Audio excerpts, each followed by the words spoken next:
लोकसभा चुनाव 2024 के प्रथम चरण के मतदान के लिए आयोजित आज की सभा में इस पार्लियामेंट्री कॉन्स्टिट्यूंसी के खासदार भारतीय जनता पार्टी और सहयोगी दलों के प्रत्याशी श्री रामदास तवस जी,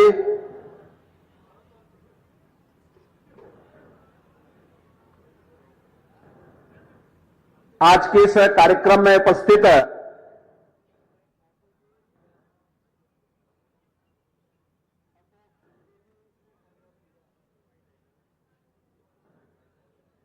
महाराष्ट्र सरकार के मंत्री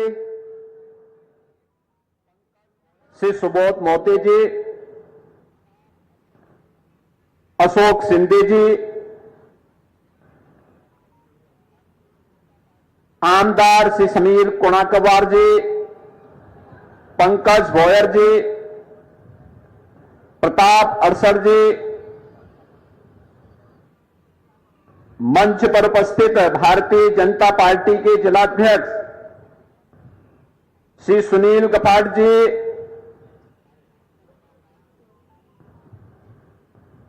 प्रदेश सचिव सरकाताई,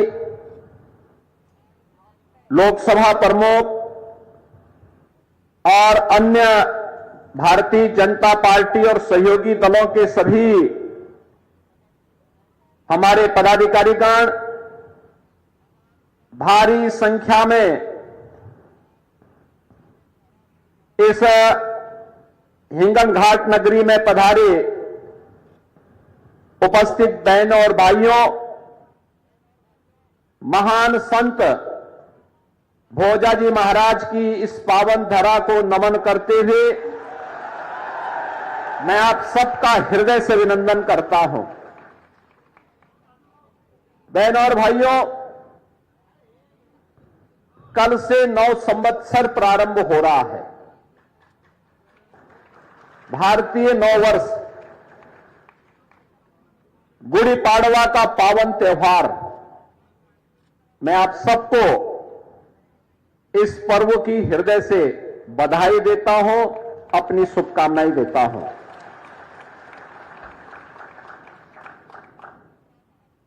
मैं इस पावन धरा को इसलिए भी नमन करता हूं कि भारत की आजादी का नेतृत्व करने वाले राष्ट्रपिता महात्मा गांधी ने वर्धा को अपनी कर्मभूमि बनाया था और यहां के माध्यम से उस समय उन्होंने देश के अंदर विदेशी हुकूमत को, उसकी चूलों को हिलाने के लिए जो अभियान प्रारंभ किया था, वह अभियान महाराष्ट्र की राष्ट्रवादी जनता ने हाथों हाथ लेकर के भारत की स्वाधीनता को एक नई ऊंचाइयां प्रदान करने में अपना योगदान दिया था। बहनों और भाइयों, 2024 लोकसभा का चुनाव चल रहा है। 19 अप्रैल को पहले चरण का मतदान होना है। मैं उत्तर प्रदेश से आया हूं। 80 लोकसभा सीट हैं, 700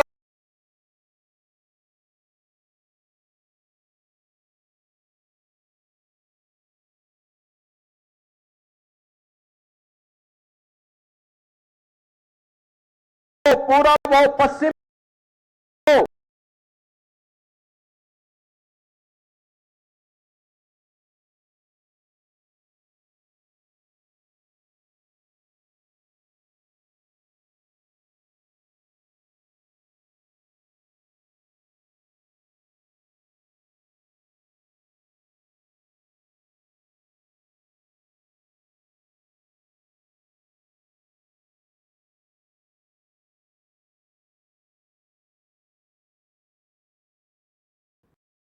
तो मोदी जी ही जनता इस बात के लिए आश्वस्त है। मैंने इसलिए भी कहा कि मैं उत्तर प्रदेश से आया हूं। एक छोटी सी घटना मैं आपको बताता हूं। उत्तर प्रदेश में होली का पर्व बड़े धूमधाम से मनाया जाता है, बहुत धूमधाम से मनाया जाता है। और हम लोगों ने वृंदावन मथुरा को होली के लिए रंगोत्सव के रूप में चिन्हित किया। हमारा रंगोत्सव का आयोजन वहां होता है, लेकिन आयोजन तो हर जगह होता है। होली के पर्व पर इससे पहले गाना गाया जाता था वहां पे, और खासतौर पर हमारे ईस्टर्न यूपी में कि होली खेले रघुवीरा, अवध में होली खेले रघुवीरा। यानी इसका आशय था कि अयोध्या में प्रभु रामलला होली खेल रहे हैं और लोग झूमते थे, पूरा गाने के साथ झूमते थे, गांव के गांव। लेकिन बहनों और भाइयों, 500 वर्षों से अयोध्या में रामलला को किसी ने होली खेलते हुए नहीं देखा। पहली बार अयोध्या में रामलला ने होली के आयोजन के साथ जुड़ करके पूरे भारतवासियों को नए भारत का दर्शन कराया है। और इसीलिए तो मैं आश्वस्त हूं कि अयोध्या में अगर रामलला 500 वर्षों के बाद फिर से विराजमान हो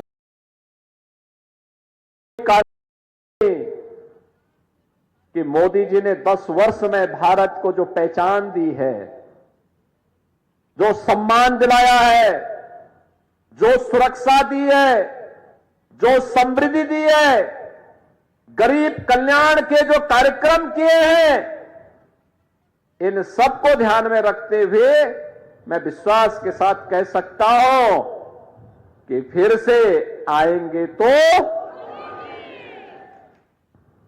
बहनों और भाइयों, ये जो परिवर्तन देश के अंदर दिखाई दे रहा है, दुनिया के अंदर दिखाई दे रहा है। आज भारत के पासपोर्ट की कीमत बढ़ी है। दुनिया के अंदर भारत के पासपोर्ट की कीमत बढ़ी है। भारत का सम्मान बढ़ा है। बड़े गर्व के साथ लोग आज इस बात को मानते हैं कि भारत दुनिया का एक सिरमौर है। लेकिन 14 के पहले ऐसा नहीं था। सीमाएं सुरक्षित हुई है। पहले दुश्मन देश भारत की सीमा में घुसते थे, सीमाओं का अतिक्रमण होता था, सरकारें आंखें बंद कर देती थी। अब कोई सीमा का अतिक्रमण नहीं करता है। मैं तो 4 दिन पहले ब्रिटेन के एक प्रतिष्ठित समाचार पत्र द गार्डियन को पढ़ रहा था। उसमें उसने एक समाचार प्रकाशित किया था जिसमें उसने कहा कि पाकिस्तान के अंदर 2 वर्ष पहले 20 आतंकवादी चुन चुन करके, दुर्दांत आतंकवादी चुन चुन करके मारे गए, और इसका शक पाकिस्तान ये मानता है कि सब भारत ने कराया है। यानी इसका मतलब जिस पाकिस्तान में मुंबई विस्फोट के अपराधी वे आतंकवादी छुपे हुए हो, उस पाकिस्तान में भी अब आतंकवादी सुरक्षित नहीं है। अब दुनिया भी इस बात को स्वीकार करने लग गई है। दुनिया ने भी आतंकवाद को एक समस्या मान लिया है। जो लड़ाई भारत की है, उस लड़ाई में दुनिया आपके साथ खड़ी है। ये चीजें आज दिखती है कि किस ओर भारत ने जैसे जो किया, दुश्मन भी अब भारत की सीमाओं का अतिक्रमण भी नहीं कर सकता, और देश के अंदर आतंकवादी गिरोह कोई आतंकी वारदात करने का दुस्साहस भी नहीं कर सकता। आप देख रहे होंगे ना कि कहीं कोई घटना, अगर स्थानीय स्तर पर कोई पटाखा विस्फोट हो जाए तो पाकिस्तान पहले सफाई देता कि नहीं नहीं, हमारा हाथ नहीं है, बोलता है ना, और नहीं तो पहले पाकिस्तान सीना तान के बोलता था। आज उसको मालूम है अगर वो करेगा तो मोदी जी का नेतृत्व में जो सरकार है ना, ये पाकिस्तान के अंदर घुस करके ही उनका काम तमाम कर देगी।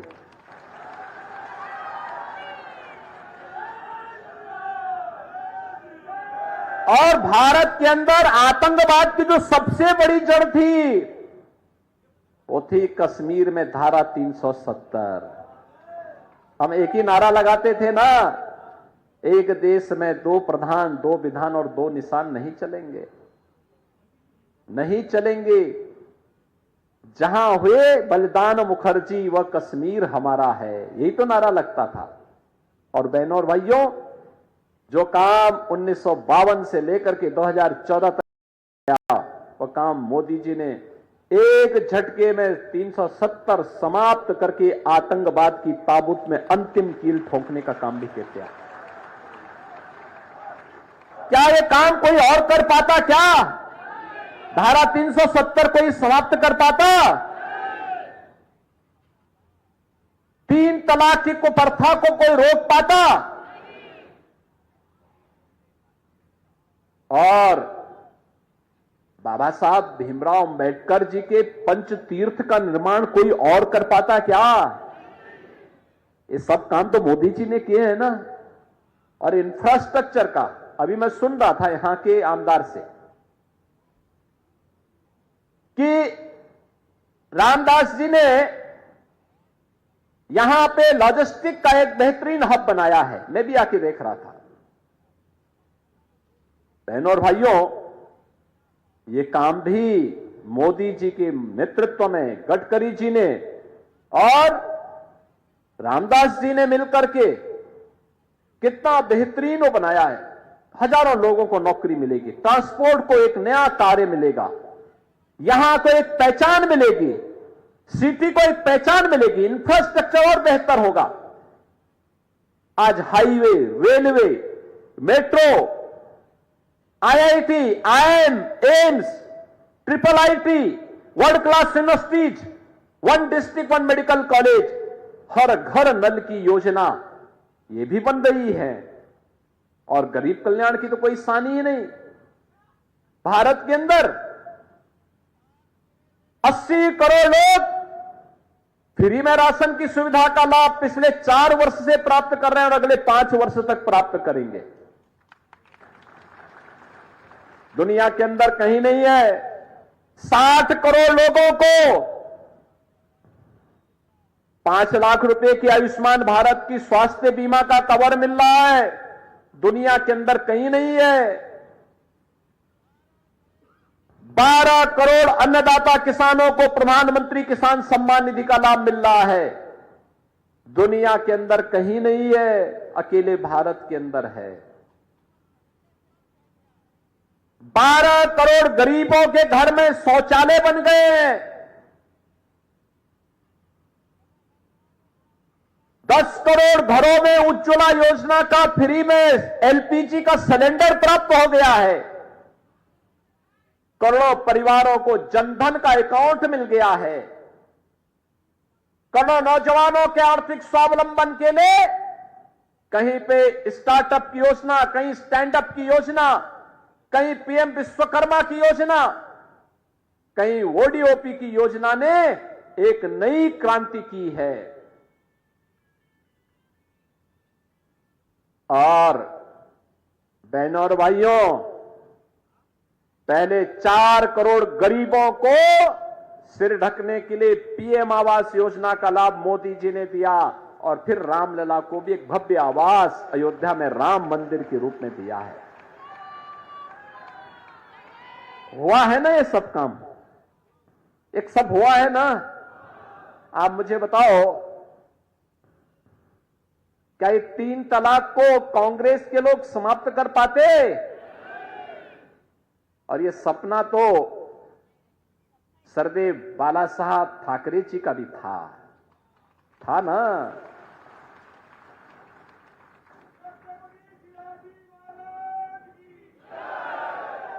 आखिर छत्रपति शिवाजी महाराज का हिंदवी स्वराज तो यही था ना जो आज देखने को मिल रहा है।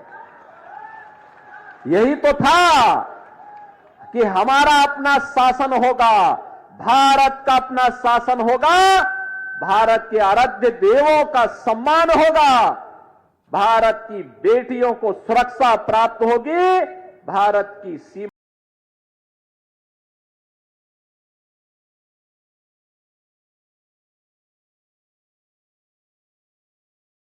मोदी जी काम कर रहे हैं। बहनों और भाइयों, मोदी जी के नेतृत्व में आज भारतीय जनता पार्टी और एनडीए की हमारी सरकार भारत को दुनिया की एक वर्ल्ड पावर, ग्लोबल पावर के रूप में स्थापित करना चाहती है। वह है विकसित भारत।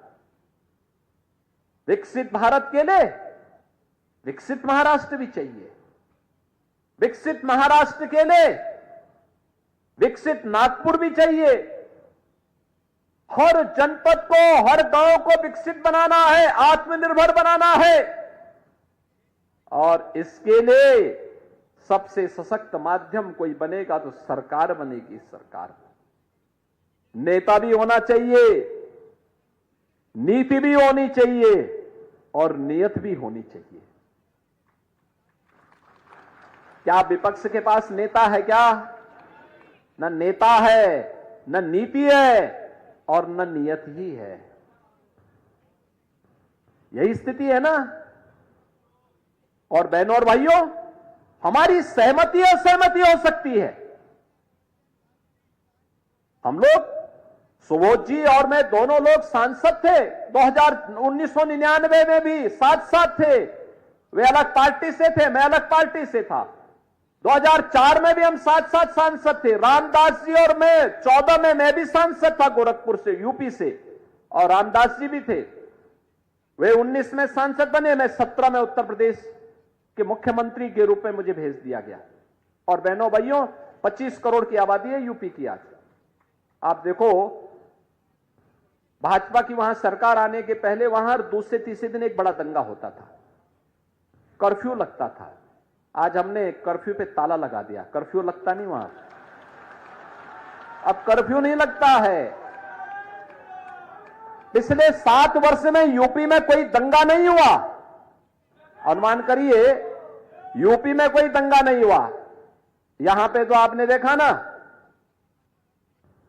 हमारे 3 संतों की हत्या कर दी गई थी पालघर में।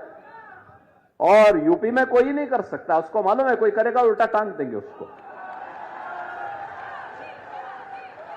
बहनों और भाइयों, 25 करोड़ की आबादी है और कोई कर्फ्यू नहीं। धूम धड़ाके के साथ कावड़ यात्रा निकलती है वहां पे शिव भक्तों की। करोड़ों लोग भाग लेते हैं, कुंभ में करोड़ों लोग भाग लेते हैं। और यही नहीं, अयोध्या धाम में इस समय रामलला का दर्शन करने के लिए लाखों श्रद्धालु प्रतिदिन आ रहा है। कहीं कोई संकट नहीं। और इसीलिए बहनों और भाइयों, में आया हूं, देश की जो आवाज है, राष्ट्र की आवाज को महाराष्ट्र की आवाज के साथ जुड़ जाना चाहिए। दोनों आवाज एक होनी चाहिए। छत्रपति शिवाजी महाराज का तो यही सपना था। उस सपने को साकार करने के लिए यही हमारा हिंदवी स्वराज है। हमारा हर भारतवासी सुरक्षित होगा, हम सुरक्षित भी होंगे और समृद्धि की नई ऊंचाई को भी प्राप्त करेंगे। और उसी को प्राप्त करने के लिए आज 2024 एक अवसर फिर से हमारे पास आया है। देश की आवाज एक ही है। फिर एक बार मोदी सरकार, फिर एक बार मोदी सरकार, और अब की बार 400 पार। तो पार के लिए तो भारतीय जनता पार्टी, सेना और एनसीपी इन तीनों का जो एक गठबंधन है, गठबंधन को एनडीए गठबंधन प्रत्याशियों को जीतना होगा। उसको भारतीय जनता पार्टी ने आपके जो वर्तमान में खासदार हैं श्री रामदास जी तरस फिर से प्रत्याशी बना करके आपके बीच उतारा है। और बहनों और भाइयों, चुनाव के दौरान यह मानना कि प्रत्याशी घर घर आए ये कठिन होता है। आप सबको रामदास स्वयं बनना पड़ेगा। चुनाव तक 19 अप्रैल तक बनेंगे, 26 अप्रैल तक तो बनना पड़ेगा। घर जनता पार्टी और सहयोगी दलों के साथ मिलकर के एनडीए के प्रत्याशी को विजयी बनाने के लिए आप सबको लगना पड़ेगा। और इसके लिए आज मैं आपके पास आया हूं, उत्तर प्रदेश से विशेष रूप से आया हूं। सभी लोग सहमत है ना? बताओ, अयोध्या में रामलला के विराजमान होने के बाद अयोध्या कोई दर्शन करने के लिए गया? काफी बड़ी संख्या, लेकिन बहनें नहीं गई हैं, आप लोग चले गए हैं। अब चुनाव के बाद उनको भी दर्शन करने के लिए लेके आ जाना। मुझे पहले से सूचना दे देना, वहां चिंता की कोई बात नहीं। उत्तर प्रदेश तो अब ऐसे लगता है जैसे प्रभु राम का प्रदेश फिर से आ गया हो।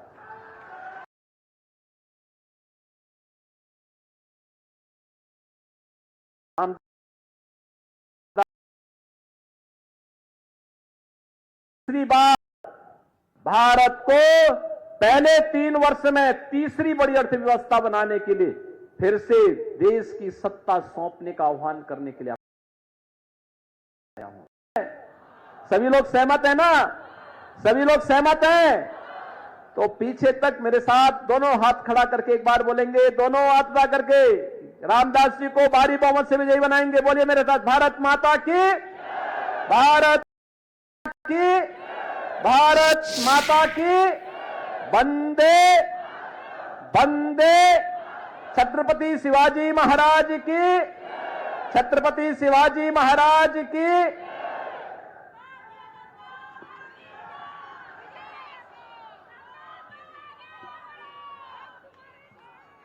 आजच्या सभेचं आभार प्रदर्शन आकाश पवार करतील अशी त्यांना विनंती करतो।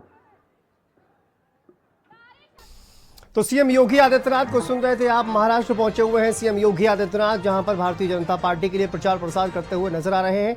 चलिए बढ़ते हैं आगे। अगली खबर रायबरेली से है। केंद्रीय मंत्री स्मृति ईरानी का एक बड़ा बयान सामने आया है, जिसमें केंद्रीय मंत्री